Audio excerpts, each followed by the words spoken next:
उपाध्याय। इस वक्त हम घोसी में हैं और घोसी का उपचुनाव धीरे धीरे चढ़ता जा रहा है। कहीं चाय पर चर्चा, कहीं चौपाल। एक बार फिर हमारे साथ डिप्टी सीएम ब्रजेश पाठक जी हैं और इस वक्त हम एक ढाबे पर मौजूद हैं। ढाबे पे इनके साथ इनके कई समर्थक हैं, हमारे साथ कई पत्रकार साथी हैं जो यहाँ स्थानीय स्तर पर रिपोर्टिंग कर रहे हैं। तो डिप्टी सीएम साहब, ये बताइए कि जैसे जैसे दिन गुजर रहे हैं आप लोगों की धड़कनें अब कम हो रही हैं? देखिए, जैसे जैसे चुनाव पास आ रहा है, भारतीय जनता पार्टी बहुमत की ओर, प्रचंड बहुमत की ओर तेजी के साथ आगे बढ़ रही है। कैसे? देखिए, सभी जात धर्म संप्रदाय का वोट हमें मिल रहा है, हर गांव में वोट मिल रहा है। सड़कों पर बीजेपी के कार्यकर्ता आम जनमानस के साथ घुल मिल करके काम कर रहे हैं। माननीय मोदी जी की गरीब कल्याण योजनाएं जन जन तक पहुंची हैं। लोगों का, गरीब लोगों का भरोसा माननीय मोदी जी पर, भारतीय जनता पार्टी पर, योगी जी के पर दिन प्रतिदिन बढ़ रहा है। हम गांव-गांव गए हैं, ये महसूस हो गया है आम जनता जिसको किसी भी गुटबंदी से मतलब नहीं है, सब लोग कह रहे हैं कि हम बीजेपी को वोट दे भाई। लेकिन देखिए, यहाँ पे कई पत्रकार हैं, ठीक है, सब स्थानीय लोग हैं, हमने इन लोगों से भी बात की, तो बहुत टफ टाइम है आप लोगों के लिए। पूछ लीजिए, बताइए इनसे, क्या है, आप बताइए क्या है हालात। देखिए, हम चुनाव को चुनाव की दृष्टि से देखते हैं। चुनाव का मतलब ये है कि हम अपनी नीतियों को, अपने एजेंडे को लेकर जनता के बीच में जाएंगे।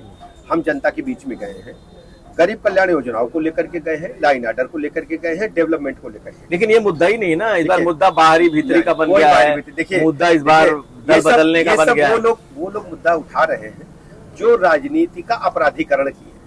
समाजवादी पार्टी ने अपराधियों को हमेशा प्रमोट किया है, उनको पुष्पित पल्लवित किया है। ये प्रदेश का एक एक बच्चा जानता है। घोसी में भी यही प्रारंभ काल से ही समाजवादी पार्टी ने किया। उनके जितने भी छोटे से बड़े तक अपराधी हैं, सबसे छोटे वाले को सभासद का टिकट देंगे, उससे थोड़ा बड़ा होगा तो ब्लॉक प्रमुख बना देंगे, उससे बड़ा होगा तो एमएलए लड़ा देंगे, और बहुत बड़ा होगा तो एमपी का टिकट। लेकिन बार बार आप एक काम करिए, आप अपराधी कह के आखिर कितना, आप ये बताइए, घोसी में कौन की बात, मैं मुद्दे पे ही रहूंगा। उत्तर प्रदेश को लाइन ऑर्डर हमें देना है, उत्तर प्रदेश में कानून का राज स्थापित करना है, उत्तर प्रदेश को गुंडों से मुक्ति हमें दिलानी है, उत्तर प्रदेश को डेवलपमेंट पे ले चलना है। पूर्वांचल एक्सप्रेसवे की चर्चा क्यों नहीं कर रहे आप ये लखनऊ, ये वाराणसी और जो आजमगढ़ मऊ मार्ग, इसकी चर्चा क्यों नहीं कर रहे हैं आप? इसकी चर्चा क्यों नहीं कर रहे हैं कि बिजली समाजवादी पार्टी के शासनकाल में 2017 से पहले समाजवादी पार्टी के शासनकाल में एक हफ्ता दिन में आती, एक हफ्ता रात में आती थी। किसी गरीब आदमी से पूछ लीजिए आप। आज हम बराबर बिजली दे रहे हैं, हमने एक्सप्रेसवे बनाए हैं, हमने सभी पंचायत भवन, किसी ग्राम प्रधान से पूछिए, पंचायत भवन डीएम कार्यालय से बेहतर बना करके तैयार खड़े किए। आप चाहिए किसी गांव में देख लीजिए, वहां इंटरनेट की सुविधा दी है। केंद्र प्रदेश की सारी योजनाओं की जानकारी आप लीजिए, वही फार्म भरिए, आप जाकर के डेवलपमेंट देखिए। आपके बेसिक शिक्षा के स्कूलों को हमने कायाकल्प में 92% बेहतर। आपको लगता है यही मुद्दे हैं इस चुनाव में? ये मुद्दा तो मेरा मानना, एजेंडा जनता तय करती है। भारतीय जनता पार्टी अपने द्वारा किए डेवलपमेंट के कार्यों को, कानून व्यवस्था के कार्यों को जनता के बीच में है।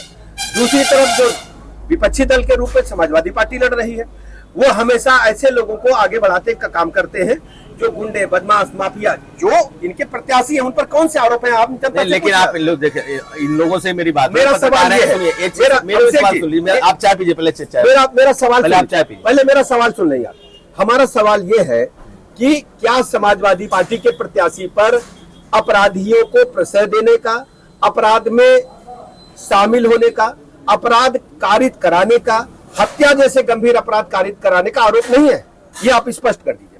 क्या उन पर एक पंचर जोड़ने वाले की हत्या का आरोप उनके परिवार पर नहीं है?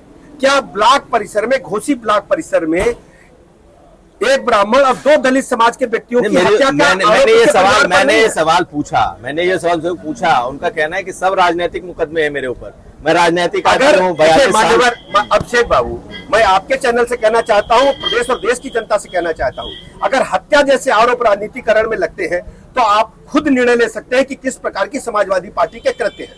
तो इस बार ये मुद्दा है, आपके मुद्दा है और इसी मुद्दे पर चुनाव होना है। हमने प्रदेश को भयमुक्त किया है, प्रदेश में कानून का राज स्थापित किया है, गुंडों को हमने जेल भेजा है या प्रदेश के बाहर है। आज गुंडों में कानून का भय है, पुलिस का इस्तेमाल बढ़ा है। आज आम जनता में हमारी बहू बेटी रात को 10 बजे भी घर से निकल करके कहीं जा सकती है। प्लाट, मकान, दुकान किसी चौरस चौराहे पर पड़ा है, समाजवादी पार्टी के लोग नारा लगा करके सपा सरकार में कब्जा करते थे। समाजवादी पार्टी का नारा है खाली प्लाट हमारा है। हमने लोगों को बताया है कि कानून क्या होता है। कानून छोटा बड़ा नहीं देखता, गरीब अमीर नहीं देखता। हमने अपना पराया भी कानून इसका इस्तेमाल करने में नहीं दिखाया। लेकिन आपको लगता है हर व्यक्ति पर जिसने कानून तोड़ा है, कानून के तहत कड़ी कार्रवाई। ठीक है, चलिए आप लॉ एंड ऑर्डर पर आखिरी सवाल समझिए, ये बताइए किसी मुद्दे पर आप बैकफुट पर हैं इस चुनाव में कि नहीं है? बिल्कुल बैकफुट पे क्यों होंगे हम।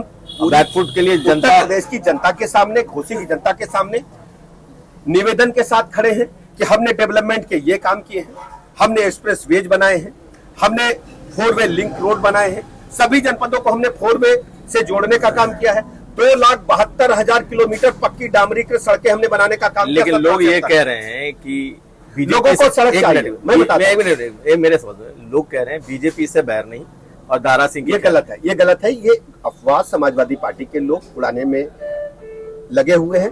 भारतीय जनता पार्टी दारा सिंह चौहान जी को लेकर के चुनाव मैदान में है। दारा सिंह चौहान जी के ऊपर एक भी चावल के बराबर भी आरोप नहीं, आप किसी से पूछिए। उन फेस सेविंग के लिए इस प्रकार की बातों को सपा के लोग कर रहे हैं। समाजवादी पार्टी को घोसी के लोग कभी माफ नहीं करेंगे।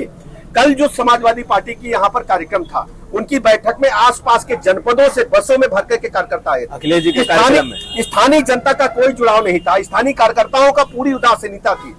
सुल्तानपुर, अंबेडकर नगर, आजमगढ़, बलिया, बनारस, कहां से कार्यकर्ता नहीं लाए थे भीड़ दिखाने के लिए।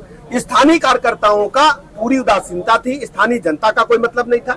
अगर उनको स्थानीय जनता से मतलब होता तो बाहर से भीड़ नहीं लाते। आप जाकर के बॉर्डर पर पूछ लीजिए, अगर बाहर की बसें घोसी में ना आई हो तो मुझे नाम बदल दीजिए। मैं दावे के साथ कह सकता हूं जितनी भीड़ आई थी 90% बाहर से, मऊ जिले की बाहर की भीड़ थी। चलिए बहुत शुक्रिया आपका, बहुत वक्त देने के लिए और इस चौपाल बहुत बहुत धन्यवाद आपका, बहुत आभार। आप यहाँ प्रवास करके देश की जनता को, प्रदेश की जनता को घोसी की, मऊ की नब्ज को देने का काम। बहुत शुक्रिया। तो हमारे साथ थे ब्रजेश पाठक, डिप्टी सीएम उत्तर प्रदेश के, और हम फिर किसी नई शख्सियत के साथ आपके सामने रूबरू होंगे। तब तक हमें दीजिए इजाजत। नमस्कार।